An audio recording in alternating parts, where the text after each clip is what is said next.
Jessie, Vargas, what's going on, man? What's up, y'all? It's always a pleasure being on DONTAE'S Boxing Nation. Thank you for tuning in, everybody.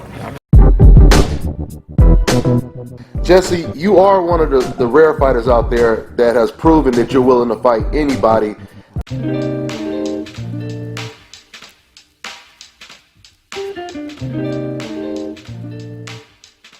I mean, I expected him to come in much more.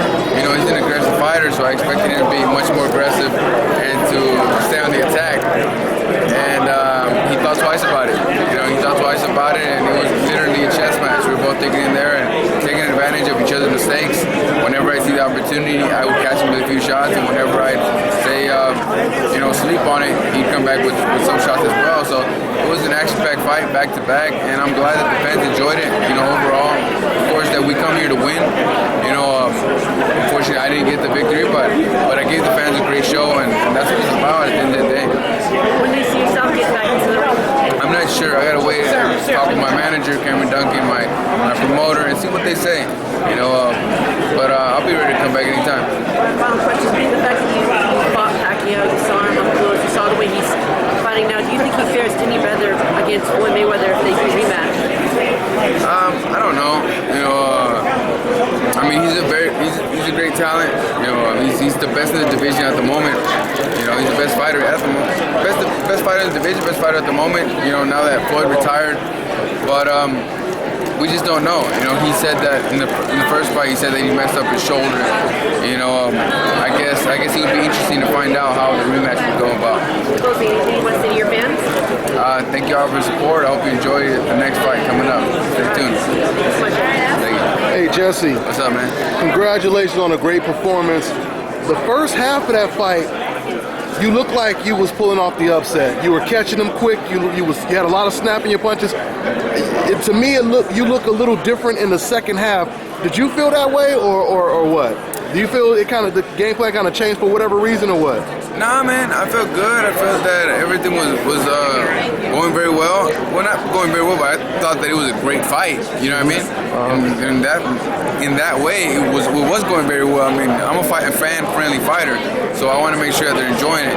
And you know, whenever there was combinations coming my way, I try to come back as soon as I could with mine. And the only thing is that in the beginning, you know, I was catching them coming in, and it was literally through. The way I see it, I haven't seen the fight personally, but the way I see it is that it was a interesting matchup the entire 12 rounds. You know, it was just, there was a reason why he was thinking 2 times, 3 times about coming in. You know what I mean? He was very wary, he didn't want to come in, and there was a reason behind it. And it was because of my punching power, because of my precision on the punches, and you know. So, man. Lee Samuels. Hey, my buddy, man. There you go. That's what it is. He's the man. Lee Samuels. Good friend. You're not leaving it, are you? No. Okay. Well, you know, like I said, you know, the fight was it was interesting throughout the entire 12 rounds. The fight fans, I mean, we had over 16,000 people inside that stadium. You know, they were going crazy. They were all on their toes. They didn't know what was going to happen. You know, and they were all enjoying a great night of boxing, just as I said before the fight. You know, and I'm glad that they did. You know, I'm not happy I didn't get the win. You know, but we just gotta use it use it to strengthen us. You know, in the future. You know, I mean, I gotta use it as a great learning experience, facing the best fighter there is in boxing. You know, I learned a lot from it, and you know, I can only correct my mistakes. Now we know that his main weapon is his left hand. Describe to the fans, how difficult is it? You know the left hand is coming, but why is it so difficult to avoid it? I mean, why would you? Just the speed, or the angles, or what?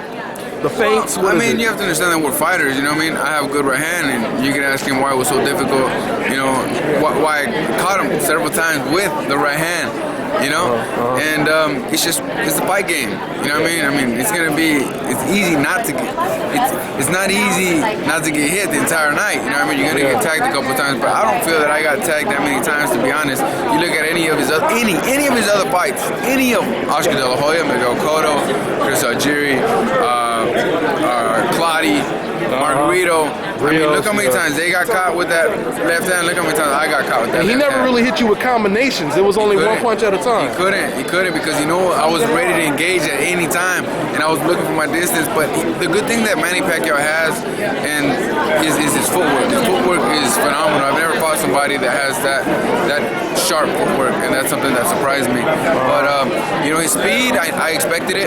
You know, in the second round, I kind of woke me up and said, all right, I gotta stay aware with the speed, stay on it, stay alive. And yeah, I did. You know, I corrected the mistake I did in the second round, and I thought it was a good, entertaining matchup, man. Are you looking for a certain opponent to kind of make up for your shortcomings of the Manny Pacquiao fight in the near future? Like one of the top welterweights or anything like that? Well, the way I see it is,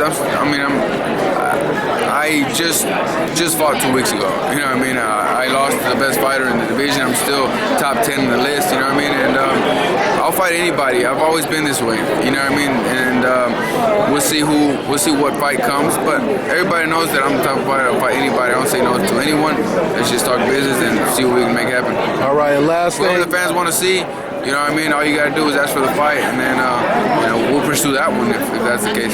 Okay. And last thing, Jesse, since you over here at the press conference, Kovalev versus Ward, break it down, man. How does it play out? It's gonna be a great fight. Tune in. You know, I really don't know. The way I see it is, Andre has a very high ring IQ. You know, he's very smart inside that ring, and Kovalev is a very good fighter that likes to control the distance and has very strong punching power. You know what I mean? And it's the way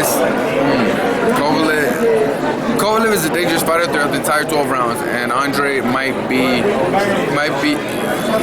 control on the scorecards. You know what I mean? The scorecard's my favorite, Andre Ward, but that punching power, you know what I mean? That punching power, you know, it's dangerous. Danger is always there, so you never know. Tune in. And Pernell Whitaker, he slightly leaned towards Sergey Kovalev, so I thought that was pretty interesting. I don't know, man. You know what I mean? Probably because Pernell was more of a distance fighter, you know what I mean, and Kovalev likes to fight at a distance. That might be why, but I can't choose. I can't choose out of one of the two. But if I had to, I'd say that Andre has a bit of an edge on this fight. But then again, Kovalev has the edge because of the power. So hey, tune in, and if you speak Spanish or if you understand Spanish, tune into the Spanish portion of the pay-per-view. You know, I'm gonna be commentating, so that's the reason we're here, and it's gonna be a great night. This is Bobby, and you're watching Dante's Boxing Nation.